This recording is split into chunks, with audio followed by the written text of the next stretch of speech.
हरे कृष्णा। आप सभी का स्वागत है। तो आप लोगों को मैंने ये बताया कि चीर लीला में राधा रानी क्यों नहीं थी। अब आगे जो श्लोक संख्या 2 है उसके विषय में चर्चा करेंगे। श्लोक संख्या 2 के बारे में। श्री राधिकाया हृदय से चोरम नव बुंदा श्यामला कांति चोरम पादाश्रिताताना च समस्त चोरम कौरग्रणयम पुरुष नमामि। तो आगे बिल्वमंगल ठाकुर जी क्या कह रहे हैं।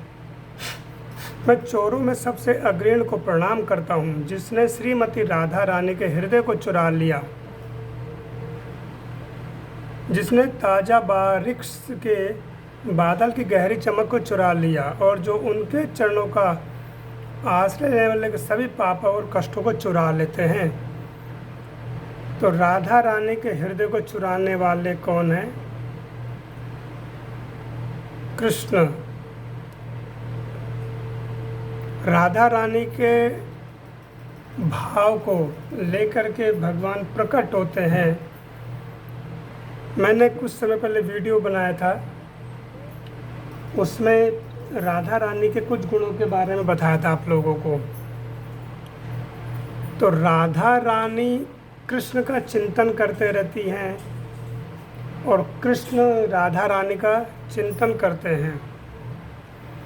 तो आगे वो बोलते हैं, आप देखिए राधा रानी की जो साड़ी है विशेष करके वो श्याम वर्ण की साड़ी धारण करती हैं राधा रानी,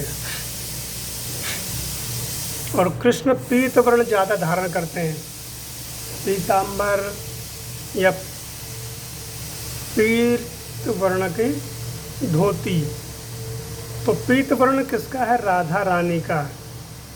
राधा रानी का विशेष करके चिंतन होता रहे तो कृष्ण कोई ना कोई पीत वस्तु को धारण करते हैं।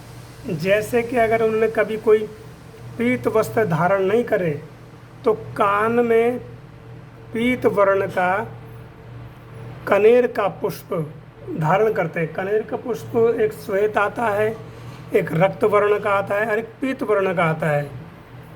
तो वो पीत वर्ण के पुष्प को अपने कर्ण में धारण करते हैं कृष्ण। उसका कारण ये है कि जिससे राधा रानी का चिंतन होता रहे। और कई बार ऐसा राधा रानी श्रृंगार करती जिसमें वो मोर पंख अपने हाथ में ले लेती हैं या अपने पुष्पों में या जो उनके स्वर्ण आभूषण है उसमें वो मोर पंख लगा लेती हैं। तो उसका कारण क्या है कि मोर पंख का अगर रूप देखेंगे तो उसमें जो बीच में होता है वो भी कुछ कुछ श्याम वर्ण से या हल्का नीला से ऐसा मिलता है। तो मोर पंख को देख करके राधा रानी कृष्ण का चिंतन करती हैं। मोर पंख को देखते ही हम लोगों के मन में भी क्या विचार आता है कि ये कृष्ण अपने मस्तिष्क में लगाते हैं, ये सिर पर लगाते हैं। तो और लोग तो समझ नहीं पाते,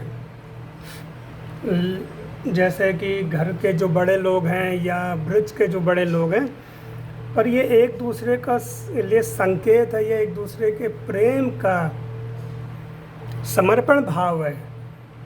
राधा रानी कई बार चोरी छिपे वो मांग भी भरती हैं, तो मांग में जो भरती पीले रंग का सिंदूर लगाती हैं। क्यों? क्योंकि कृष्ण को पीला रंग ज़्यादा अच्छा लगता है। तो ये चोरी छिपी हुई थी लीला राधा कृष्ण का विवाह की। तो एक दूसरे का चिंतन करने के लिए वो कुछ ऐसी वस्तुओं को ग्रहण करते हैं। फिर वो बोलते हैं ताजा। ताजा मतलब यहाँ पर जो शब्द है कि आप देखते हैं जो बादल होते हैं, बादलों का रंग क्या श्याम वर्ण का होता है, और बादलों की जो गहरी चमक होती है उसमें कई बार जैसे बादल में बिजली चमकती ना, तो कई बार श्वेत रंग की होती, कभी वो पीत वर्ण की होती है। जब आप देखें भयंकर वृष्टि हो रही होती है, तो उस वृष्टि में जब सौदामनी चमक रही होती है तो वो पीत वर्ण की होती है। तो यहाँ पर बिल्वमंगल ठाकुर क्या उपमा दे रहे हैं कि घना, बहुत बड़ा एक घना मेघ है और श्याम वर्ण का, यानी कृष्ण को वो मेघ के समान बता रहे हैं। और एक सुंदर सी आकृति उत्पन्न होती है जबकि बिजली चमक रही होती है, जब सौदामनी चमक रही होती है। आप लोगों ने देखा होगा कि जब बिजली चमकती है तो एकदम से कैसी लहर सी दौड़ती है। तो बादल के अंदर वो जो सौदामनी चमक रही होती है, तो एक विद्युत जो चमक रही होती है, बड़ी अद्भुत लगती है। तो यहाँ पर बिल्वमंगल ठाकुर ये उपमा दे रहे हैं। वो क्या कह रहे हैं कि कृष्ण बादल हैं और राधा जी कौन है? विद्युत या सौदामनी, जो कृष्ण के सौंदर्य में भी कई गुना चमक बढ़ा देती है। जो कृष्ण जब सौंदर्य अपना ग्रहण करते हैं, यानी कि वृंदावन की रज से अलग अलग कलाकृति बनती है। कृष्ण के मुख पर, उनके हस्त पर कई बार गोपियाँ, कई बार कृष्ण के सखा चित्रकारी करते हैं, जिसमें पुष्प बना देते हैं। जैसे आप मंदिरों में देखते हैं कि भगवान के चेहरे पर अलग अलग पुजारी लोग कलाकृति करते हैं। तो उसी तरह से कृष्ण के मित्र या गोपियाँ कृष्ण के मुख पर, हाथ पर ऐसी कलाकारियाँ करती थी। तो कृष्ण के सौंदर्य में कह सकते हैं कि और निखार आ जाता था और सौंदर्य बढ़ जाता था। तो यहाँ पर बिल्वमंगल ठाकुर क्या कह रहे हैं कि बादल या जो मेघ है बहुत सुंदर होते हैं, हमें सुंदर सुंदर मेघ दिखाई देते हैं, लेकिन जब वो चमकती है उसमें सौदामनी, तो वो और ज़्यादा सौंदर्यवान हो जाता है। कौन? वो मेघ। तो वैसे ही कृष्ण जब राधा जी के साथ होते हैं तो कृष्ण का सौंदर्य बढ़ जाता है। इसलिए हम देखते हैं क्या कहते हैं, राधा कृष्ण बोलते हैं ना। जैसे लक्ष्मी नारायण बोलेंगे, राधा कृष्ण बोलेंगे, तो पहले क्या राधा रानी का नाम आता है। तो भक्तों का, संतों का भाव ये कृष्ण के सौंदर्य में और निखार आ जाता है जब राधा रानी का नाम जुड़ जाता है या राधा रानी कृष्ण के साथ होती हैं, तो अद्भुत सौंदर्य हो जाता है उनका। इसलिए वो कह रहे हैं कि ऐसे चोर को हम प्रणाम करते हैं जो लोगों का हृदय चुरा लेता है। और चोरों में अग्रीण, अग्रीण का मतलब था प्रथम, ये पहला। तो चोरों में प्रथम क्यों है कृष्ण? इसके विषय में ऐसा बताया गया है कि एक ऋषि हुए गफलक मुनि। गफलक मुनि ने चौर्य विद्या के ऊपर एक बहुत बड़ा पुस्तक लिखा है।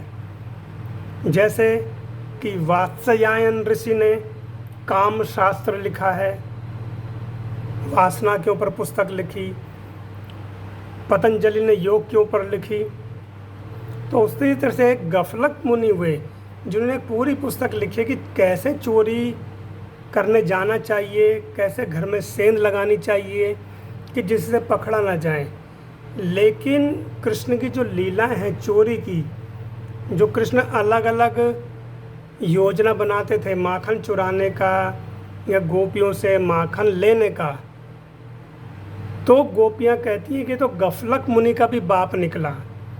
यानी कि कृष्ण इतने विद्याएं जानते हैं, वो तो स्वयं कृष्ण कौन है? भगवान है। तो कह रहे कि ऐसी जो विद्या केवल हमने सुनी थी गफलक मुनि के बारे में, गोपियाँ कहती थी कि अलग अलग उन्होंने विद्याएं लिखी है, उसमें अलग अलग मार्ग लिखे हैं कि कैसे चोरी करने जाना चाहिए। लेकिन ये कृष्ण को देख करके तो हमें ऐसा लगता है कि गफलक मुनि भी इनके आगे कुछ नहीं है। इसलिए बिल्वमंगल ठाकुर क्या करें, चोरों में अग्रीण हैं वो चोर। तो ऐसे चोर को हम प्रणाम करते हैं, इसलिए वो है राधा चित चोर। राधा जी के चित्त को चुराने वाले राधा चित चोर की जय हो। हरे कृष्ण।